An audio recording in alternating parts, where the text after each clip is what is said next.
Welcome to City Cinematheque, where the art and pleasure of the movies are the subject of serious discussion.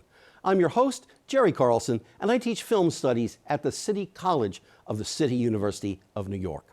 Today we start our series, Post-War Anxiety, American Film 1945 to 1950. Today we're screening the 1945 film Fallen Angel, directed by Otto Preminger. A man comes to town, a stranger comes to town, and things happen, and a lot is revealed about that town. We'll be talking about that and much more after today's screening. Joining us will be Professor Hirsch from Brooklyn College, a noted expert on film noir and the biographer of Otto Preminger. Now, take this trip to a very strange America of 1945 in Fallen Angel. Welcome back to City Cinematheque. I hope you enjoyed this, I think, rare opportunity to see one of Otto Preminger's lesser-known films, but I don't think a lesser film in any way. There's a lot to talk about here, including things like, what does it mean that they're going home? What kind of home is that? Joining us once again on City Cinematheque, I'm happy to say, is one of my colleagues from Brooklyn College of CUNY, Professor Hirsch, who has been teaching the children of Brooklyn College for a long time. For a long time. We'll leave it at that. We'll leave it at that. He's author of many books on film, including a standard textbook on film noir. He is the biographer of Otto Preminger. And his most recent, very well-reviewed book, I'm very happy to report, is Hollywood and the Movies of the 1950s, with a really catchy subtitle. What is that subtitle of your book? The Collapse of the Studio System, the Thrill of Cinerama, and the Invasion of the Ultimate Body Snatcher, Television. You know, it gets a laugh from, every time. It does for me. I wish I could say that I wrote it. Every single word of it is due to my legendary editor, Knopf, Victoria Wilson. So okay. She deserves the credit. Okay. But the joke lands. You wrote the 600 pages, my friend. I wrote the 600 pages, but she gave it the title and that great subtitle. Okay, great. Well, let's start off with you as the Preminger guy. Preminger has very recently made Laura, which is now considered a classic. It's one of the films that, when people name, you know, the 10 film noirs that they think of, Laura's usually almost always on that list. So where does Fallen Angel fall into place, as it were, with Laura? Well, I think Otto, getting used to the system at Fox, realized if you have a hit, you probably should try to repeat it in some way. Okay. So that I think he chose Fallen Angel very much as a follow-up to Laura. It is a dark story. Right. He wouldn't have called it a film noir back then. It would have been a thriller or a suspense film, right, or a crime drama, but in the same genre, right, as Laura. And it didn't land in the same way that Laura did. Mm-hmm. It wasn't as successful critically or commercially, and over the years, I would say its reputation is modest. Right. But I think it's ripe for rediscovery. I think it's great you're showing it. And thank you. You're the savior of this film. I think when people see it, they'll see it's much more interesting and problematic and challenging than they might have thought. Well, and I think that's the interesting point in a lot of ways, that this is a film, I'm going to use some big words here. Okay. This is a film full, it gives us a view of a seaside California town between the big cities, but it is a film full of moral ambiguity and full of perversity, one could say, in any number of ways. And while there is now a star, Dana Andrews, somebody that Fox really likes at that particular moment, I mean, he is should we say anti-hero? Should we say he is the fellow who gets off the bus, and what's his game? So this is as a post-war film. This is not the returning veteran, because he's not defined as that, who is coming home to discover something. This is not a reluctant hero, which is one of the tropes of the war films, of the person who is not, maybe a little bit neutral or something like that, but then comes to see how important it is to be an American in a certain kind of way, during the war. But all of that seems to be thrown aside in this film. Yes, he's not a returning veteran, Right. but he's itinerant. He's a wanderer. Yeah. We don't know much about his background until very near the end of the film. Correct. He is a man without any prospects, it would seem. He has $1. He's a man who must use his wit and his charm.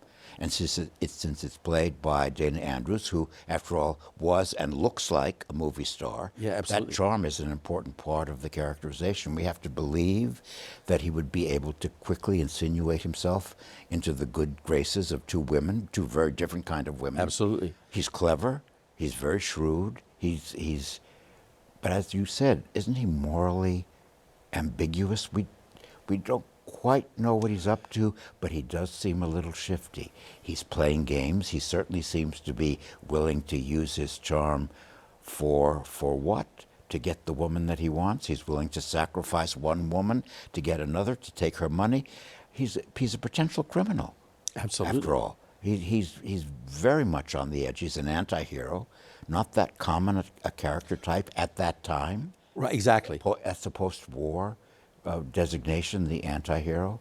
He's certainly somebody who has plans that we don't exactly know. Thank you. We don't quite know what his game is, but he's shifty and ambiguous, and he's surrounded by characters who could be called the same thing. This film is filled with all kinds of perversity. Laura was famous for that, but isn't this more perverse than Laura? Well, right, and of course, in Laura, he falls in love, the detective, who's not ambiguous, but he falls in love with the presumably deceased, who turns out not to be deceased. Not to be deceased, but he seems to have more interest in the woman who's dead than in any live people. Well, absolutely. And if that does not define, a perverse perspective on life, I don't know what does. But he is a positive investigator. Yes. In there. Whereas, thanks for bringing this up. This is an itinerant drifter. This is a man He's a drifter, unmoored in American society. absolutely unmoored, and perhaps then reflects the post-war, should we call it a diaspora? But Yeah. people did begin to move after the war from the cities to the suburbs, migrating from one part of the country to another. And here's this representative migrant. He's a migrant, Yeah. in a way, but played by Dana Andrews. I think, Jerry, it's worth focusing on him for a minute. Sure, please do. Otto really liked Dana Andrews, absolutely trusted him, and he said Dana Andrews was the kind of actor who never let you catch him acting. And Otto was famous for telling actors, stop acting. He said what's important in movies is the essence of a character or an actor. He didn't want to see all kinds of filigree and embellishment. He wanted to see something pure and simple. Dana Andrews has a very simple style. You don't ever think of him as acting. But he's doing a lot. He's doing a lot, but it's subtle. There's an inner life. And he, may I say this, he brings to this character and to the other characters his own personal pain. Dana Andrews, he was very vocal about it, struggled with alcoholism. Right. He was often in great personal pain and discomfort. That comes through at some level. I think very, very much so. But there's the inner life is a man in turmoil, and you feel it. Right. But he doesn't show it with a lot of fancy acting and fancy footwork, which Otto would never have accepted. Right. For him, Dana Andrews was the ideal movie star. Well, and certainly, how to put this, while he's an anti-hero, because of what you have just suggested, we're nonetheless completely engaged with him because, and also that ambiguity is, so what's really going on? Why is this man behaving in this way? Because we become so interested in him and sorting out, I would say also, sorting out how confused he is. What's the source of this confusion? Because he does these contradictory things. He Very swings. contradictory things. He can be charming, but he's also a schemer.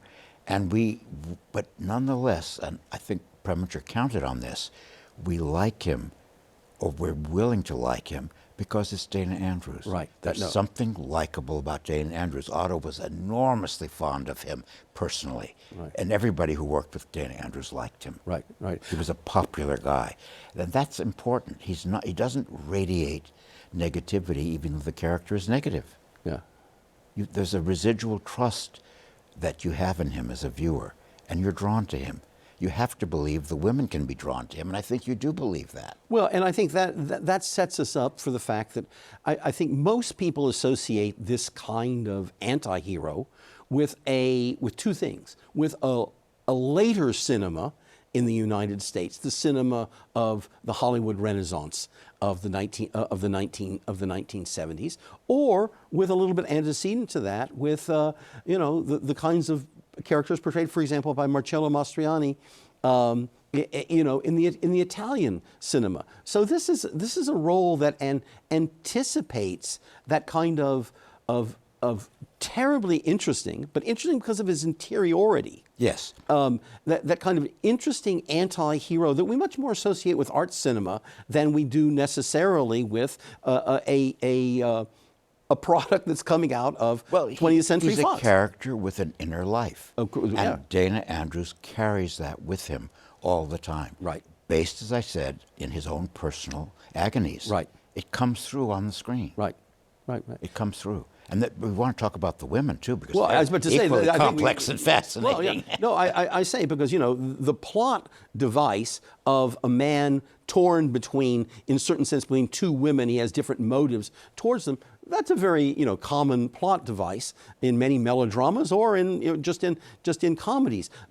But I've already used the word, it's made seemingly truly kind of perverse here with the way in which the women have their own, complexities and ambiguities. And surprises. Yeah, absolutely. I mean, the Linda Darnell character is you could say a gold digger. She won't marry unless there's money attached to it.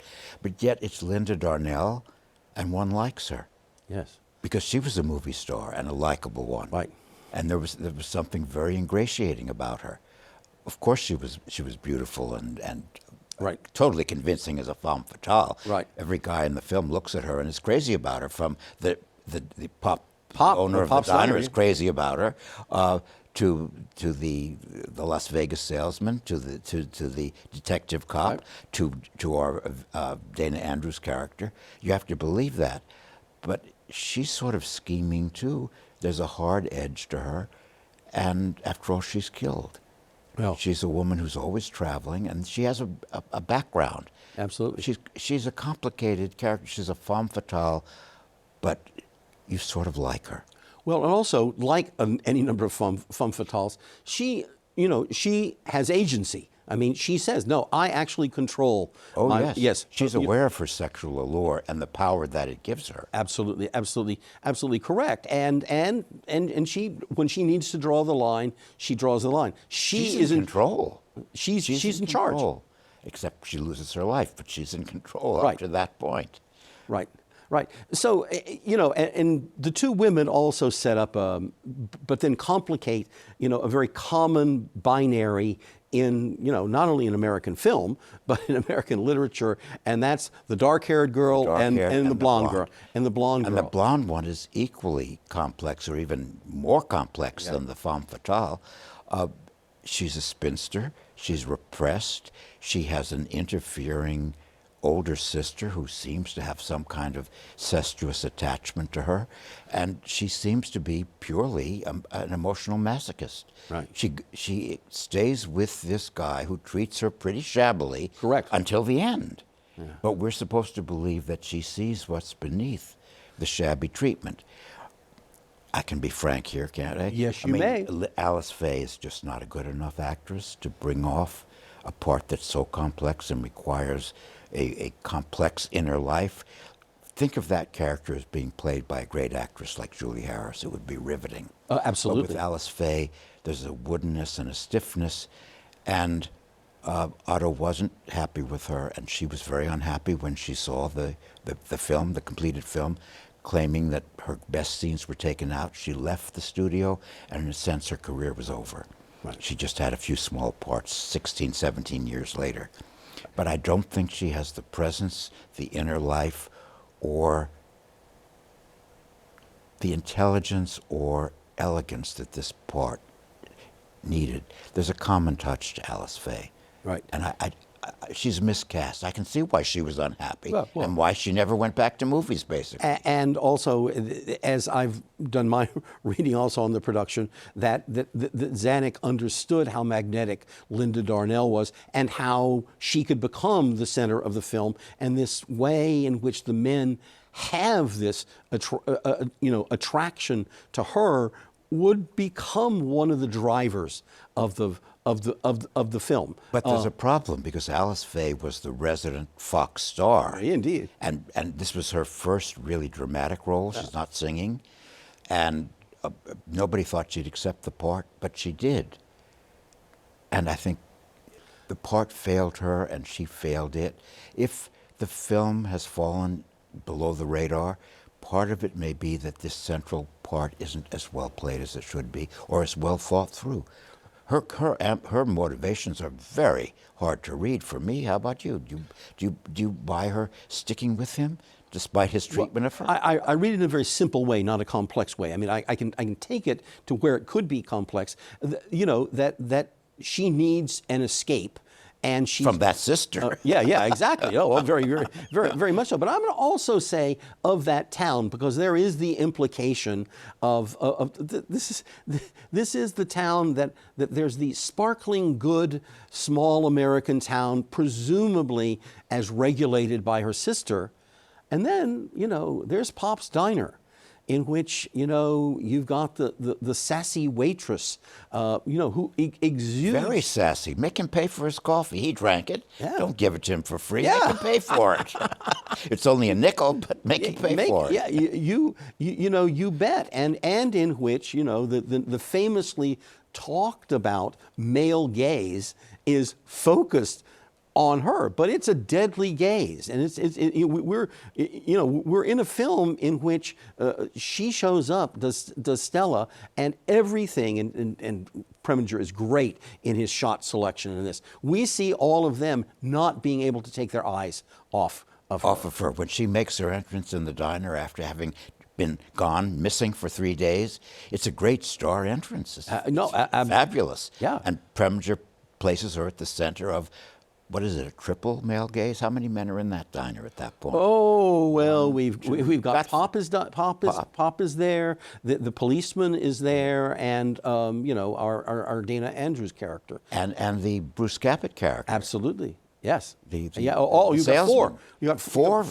of them. Four male. They're all drawn to her, and the camera's drawn to her, and Linda Darnell satisfies the gaze. Right. But those who have the gaze are all punished for it. Well, correct.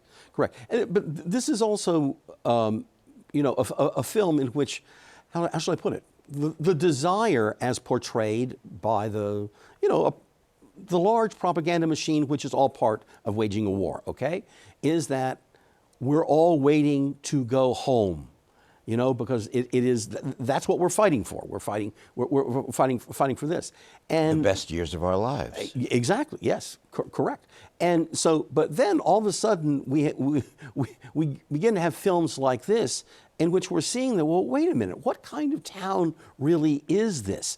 In which these men are fixated upon this waitress, in which the good people of the town are overly moralistic. I mean, there's the older sister, who at first you might think, is she the aunt or is she even the mother? But then she's portrayed as the older sister. And she's a killjoy in every possible way. Absolutely.